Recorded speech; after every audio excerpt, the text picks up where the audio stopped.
અમદાવાદના સાબરમતીની મેડીલિંક નર્સિંગ કોલેજમાં વિરોધ થયો। વધુ ફી ઉઘરાવવાના આક્ષેપની સાથે એબીવીપીનો ઉગ્ર વિરોધ। ગઈકાલે પણ વિદ્યાર્થીઓ અને પોલીસની વચ્ચે ઘર્ષણ થયું હતું। વિરોધને પગલે મેડીલિંક નર્સિંગ કોલેજનો ગેટ બંધ કરી દેવામાં આવ્યો। ગેટ બંધ કરાતા કોલેજની ઇલેક્ટ્રિસિટી પાવરની સ્વિચ બંધ કરી દેવામાં આવી। વધુ ફી ઉઘરાવવાના આક્ષેપની સાથે એબીવીપીનો વિરોધ। ગઈકાલે પણ વિરોધ કરવામાં આવ્યો હતો, જેમાં વિદ્યાર્થીઓ અને પોલીસની વચ્ચે ઘર્ષણની સ્થિતિ જોવા મળી હતી। આજે પણ વિરોધ યથાવત જોવા મળી રહ્યો છે। અમદાવાદના સાબરમતીની મેડીલિંક નર્સિંગ કોલેજનો આ વિવાદ સામે આવ્યો। વધુ ફી ઉઘરાવવાના આક્ષેપની સાથે એબીવીપી ઉગ્ર વિરોધ નોંધાવી રહી છે। વધુ વિગત મેળવીએ સંવાદદાતા અર્પિત દરજી પાસેથી। અર્પિત, ગઈકાલે વિદ્યાર્થીઓ અને પોલીસની વચ્ચે ઘર્ષણ થયું હતું, આજે પણ વિરોધ યથાવત જોવા મળી રહ્યો છે। વિદ્યાર્થીઓનું શું કહેવું છે?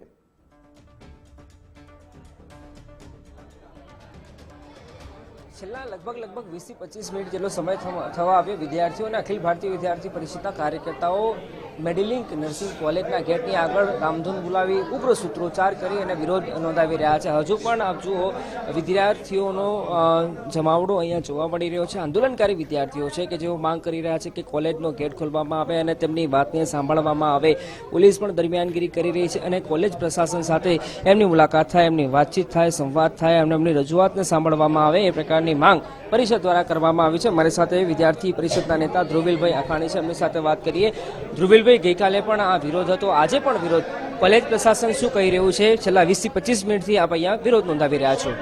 આ મેડીલિંક કોલેજ ખાતે વિદ્યાર્થી પરિષદ છેલ્લા 3 દિવસથી સળંગ અહીંયા આગળ આવીને માંગ કરી રહ્યું છે કે જે મેડીલિંકના જે વિદ્યાર્થીઓ છે, નર્સિંગના વિદ્યાર્થીઓ છે, એ વિદ્યાર્થીઓને 25,000 રૂપિયા હોસ્ટેલના નામ પર જ્યારે વાર્ષિક લઈ લેવામાં આવ્યા છે અને એમને હોસ્ટેલ પ્રોવાઈડ કરવામાં નથી આવી રહી। એમને એક સામાન્ય કોઈ પીજીના બંગલામાં ત્યાં આગળ એમને રાખી રહ્યા છે અને ત્યારબાદ પણ એ દરેક વિદ્યાર્થીઓ પાસેથી દર મહિને 4,000 જેટલી મોટી રકમ જે છે એ આ કોલેજને પ્રશાસન દ્વારા વસૂલવાની જે માંગણી જે છે એ વિદ્યાર્થી સભા કરી રહ્યા છે। ત્યારે એના વિરોધમાં એબીવીપીના કાર્યકર્તાઓ સળંગ 3 દિવસથી અહીંયા આગળ માંગ કરી રહ્યા છે, પણ હજુ હાલની તારીખમાં પણ આ પ્રશાસન જે છે એ બહેરું મૂંગું ગોંગું થઈ ગયું છે, પરંતુ એ વિદ્યાર્થીઓની જવાબ સાંભળવા માટે પણ અહીંયા હાજર નથી।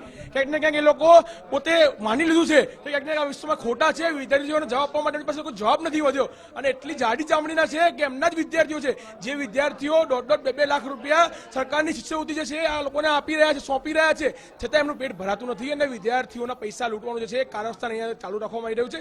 એની સામે એબીવીપીનો વિરોધ છે અને એબીવીપી જ્યાં સુધી આ લોકો જવાબ બહાર આવીને નહીં આપે અને વિદ્યાર્થીઓની સમસ્યાનું સમાધાન નહીં કરે ત્યાં સુધી અખિલ ભારતીય વિદ્યાર્થી પરિષદનું જે આ આખું આંદોલન છે એ જારી રહેશે અને જ્યાં સુધી વિદ્યાર્થી ન્યાય નહીં મળે ત્યાં સુધી અમે સૌ વિદ્યાર્થી જોડે ખભેથી ખભો મિલાવીને લડતા રહીશું।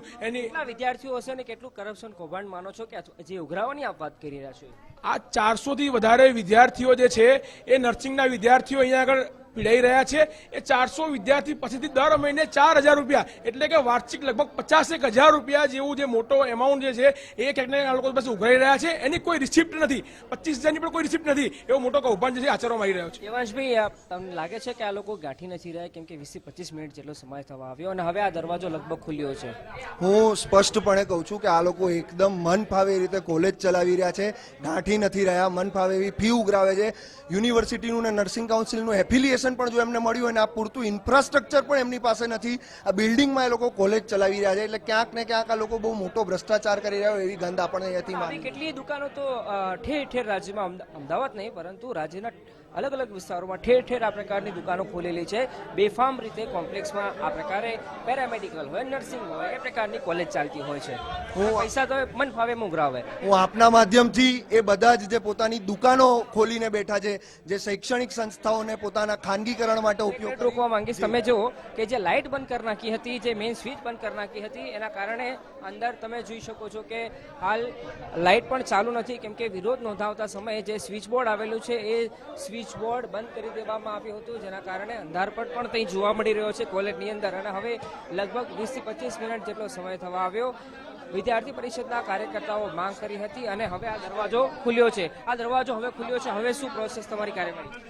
આપણી સ્પષ્ટ 2 દિવસથી એક જ માંગ છે કે જે ટ્રસ્ટી છે, જે પ્રિન્સિપાલ છે, આજે અમે પ્રશ્નો કરી રહ્યા છે, પ્રશ્નોનો જવાબ આપે. એટલા માટે જ આજે પણ અમે પ્રશ્નોના જવાબ લેવા આવ્યા હતા અને એમણે પોલીસનો કાફલો ખડકી દીધો અને દરવાજો બંધ કરી દીધો હતો. દરવાજો ખુલ્યા પછી પણ આપણે જે વાતચીત કરવાના છે અને આ જે પ્રશ્ન થયો છે, જે તકલીફ વિદ્યાર્થીઓને પડી રહી છે, એનો જવાબ આપણે પ્રિન્સિપાલ. અચ્છા, અંદર જે વિદ્યાર્થીઓ હતા એમને બહાર કાઢવામાં આવી રહ્યા છે અને તમને એટલે કે આંદોલનકારી વિદ્યાર્થીઓને અંદર લેવામાં આવશે એવું પણ આપણે કમિટમેન્ટ આપવામાં આવ્યું છે પોલીસની હાજરીમાં. 100% પોલીસે જે પ્રમાણે એમની સાથે સત્તાધીશો સાથે વાતચીત કરી છે ને એ લોકો આજે આટલું મથ્યા પછી વાતચીત કરવા માટે તૈયાર થયા છે. ત્યારે આ વિદ્યાર્થીઓ જે અંદર હતા એ બહાર નીકળ્યા છે ને અત્યારે વિદ્યાર્થી પરિષદના કાર્યકર્તાઓ અને મેડિલિંક કોલેજના જે વિદ્યાર્થીઓ છે એ સાથે મળી અને અંદર જઈને આ લોકો સાથે વાતચીત કરશે. તો આપ જુઓ, હવે છેલ્લે કોલેજ પ્રશાસન વિદ્યાર્થીઓની માંગ સામે ઝૂક્યું છે અને અત્યાર સુધી જે મળવા દેવા પણ નહોતા માંગતા એ સંચાલકો આ ગેટ ખુલ્યા પછી અંદર જે વિદ્યાર્થીઓ હાજર હતા એ તમામને બહાર કાઢી રહ્યા છે અને આંદોલનકારી વિદ્યાર્થીઓને અંદર લઈ અને તેમની વાત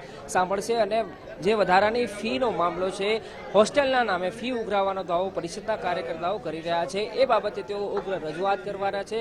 આ પહેલા પણ અહીંયા તમે ગેટ જુઓ, એ ગેટની ઉપરનો નખૂચો હતો, એ નખૂચો પણ વિરોધ નોંધાવતા સમયે એમને કાઢી નાખ્યો હતો. થોડા સમય પહેલા લગભગ 10 થી 15 મિનિટ પહેલા પોલીસની સાથે એમને ઘર્ષણ પણ થયું હતું. અને હવે તમે જુઓ, આ વિદ્યાર્થીઓ બહાર આવ્યા પછી આંદોલનકારી વિદ્યાર્થીઓને અંદર લેવામાં આવશે અને કોલેજ સત્તાધીશો સાથે એમની રજૂઆત, એમની બેઠક પણ થવા જઈ રહી છે. જી બિલકુલ અર્પિત, ધન્યવાદ તમામ જાણકારી સાથે જોડાવા બદલ.